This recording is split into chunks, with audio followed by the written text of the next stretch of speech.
socialism up close and personal. You fled because of the dangers. You know, the contrast of those celebrating in Florida. I went out to a protest yesterday. People, calling for Maduro to be released, and they were talking about socialism. How does that? These are paid protesters who are not Venezuelan, who don't know anything about our country, who, people have a right to their opinion, but they don't have a right to their own facts. And the facts are that Maduro is a criminal, a murderer, who has a friend of mine in prison for 18 months. Her name is Mariota Pesa. She's in a torture center. She hasn't been released. Her grandma just died. I don't even know if she knows it, and I don't know the torture she's going through.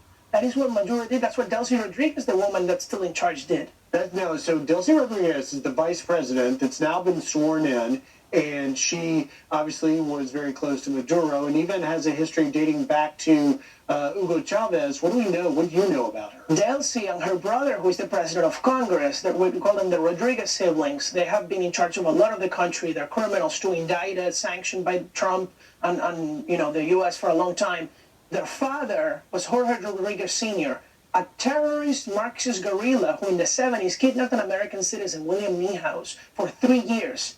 And then when he died, these kids, Jorge and Delcy, today in power, they were raised in Marxist resentment. And that's how they got into power today, and they're taking it back on us. It seems that while we don't know what the future is going to bring, we're all looking for a smooth, quick transition, but she's going to be in charge. Are you okay with that? Look, I want whatever is best for the people of Venezuela and for the United States. And I know that what's best for all of us is for a pro-American government to take over in Venezuela. And I know that she is not. So we need to do this transition as quick as possible before Trump leaves office. Because as soon as he does, the Venezuelan regime is going to betray the United States if a democratic government is not in power.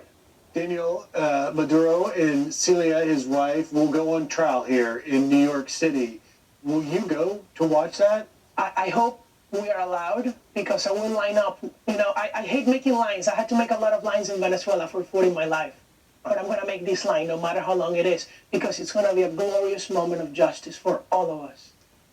So why do you want to be there? Because I want to see justice being done.